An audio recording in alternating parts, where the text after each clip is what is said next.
welcome back, YouTube. Sorry about the last episode there.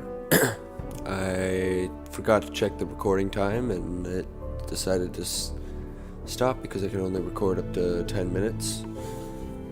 So I ended up exiting the game and going back to where it had last recorded pretty much to continue it on.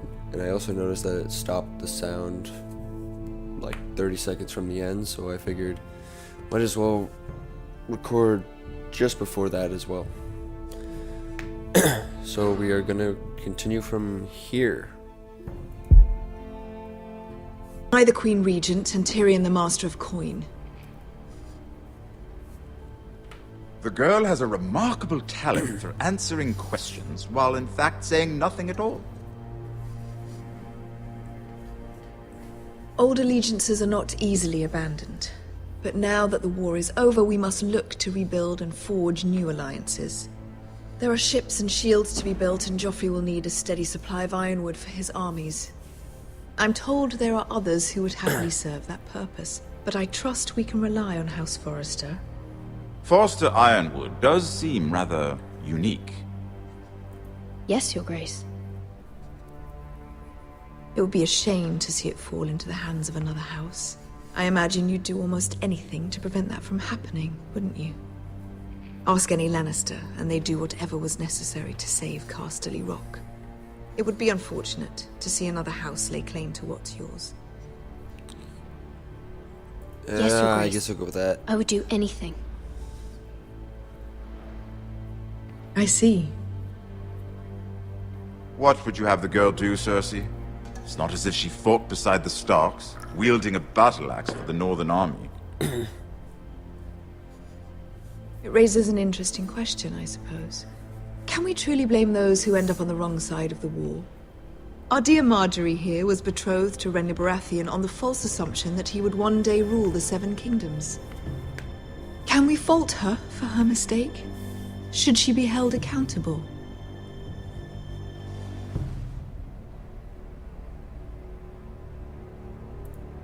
I'm sure she regrets it.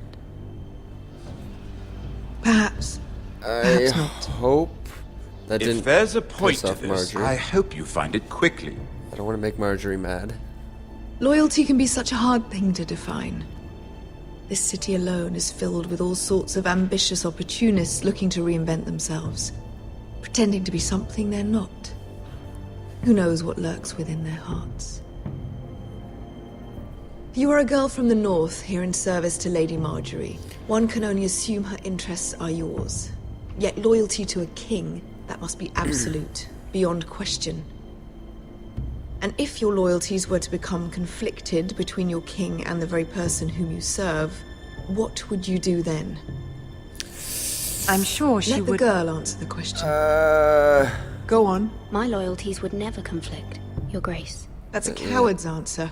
I will not have my time wasted by a northern girl who thinks she can play games. Who do you choose? Oh boy.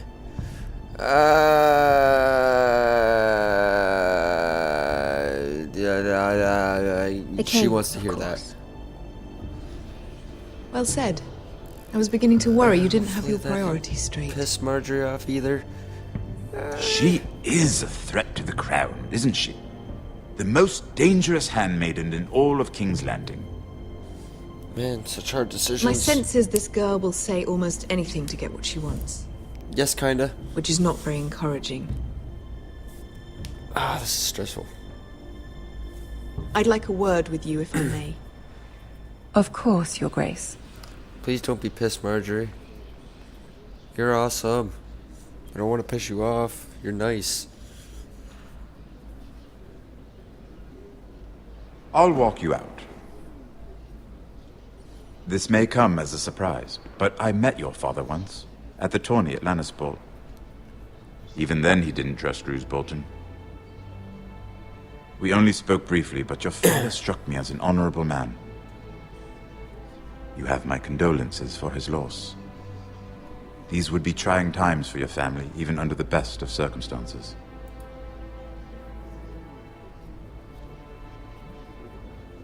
That certainly took courage. To so publicly declare your I loyalty meant to to Joffrey for all to hear.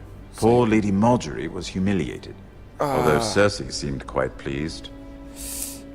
It was quite the first impression. I, of course, found it all highly entertaining. No doubt Lady Marjorie will forgive you. Eventually. My sister and I have our differences. She takes great pleasure in her little charades. I take mine in thwarting them. We must find our amusements where we can. Can't believe I missed She those threatened to give your ironwood to another house. It is the Master of Coin who decides such matters. two. Good. The crown needs boats. Boats need wood, and I speak for the crown in this regard. Not her. You can help my family. I suppose the crown could be persuaded to secure ironwood from House Forrester. Lady Marjorie might not look favorably on such an alliance, and it would infuriate Cersei. Although what would be amusing for me might prove rather dangerous for you and your house. Uh-oh. Are you willing to risk that? It may be far too dangerous. It's a risk I'm willing to take, Lord Tyrion. Please. You are a brave girl, aren't you? I'll consider it. Hopefully I didn't make a Now, wrong if you'll choice. excuse me, I promised Sansa I would join her for dinner tonight. 3 beautiful bottles of Dornish wine await my arrival. The mere thought of them makes me thirsty already. I hope we meet again. Nothing would make Cersei happier. Until then, be careful. This is not the North. King's Landing can be a nest of vipers to the uninitiated. Yeah. Need to have your wit about you.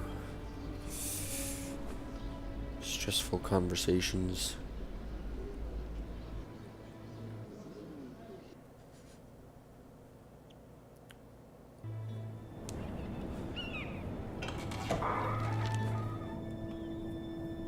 Mira, I was worried. How was it?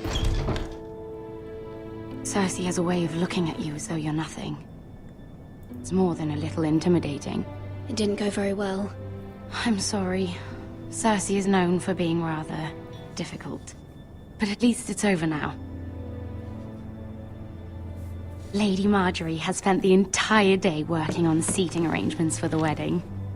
Of course, you and I are seated way at the back, here with the 4th cousins and the 9th-born sons. Ah, Sir Jaime. I wouldn't mind tarnishing that white cloak of his. Sarah! What? It's true. Well, And Oberyn Martell, the Red Viper. I'm told he has a paramour, which I doubt is Dornish for wife, sure. He is quite handsome. and quite passionate, from what I've heard. Perhaps Lady Marjorie could make the right introductions. Who knows? We might meet our future husbands. Yeah, you never know. Although, marrying a king, I can only imagine what that would be like. Would you marry Joffrey if it meant you'd become queen? He does have a certain look about him, and he's always treated Lady Marjorie well. I'd marry anyone if it helped my family. Right, of course.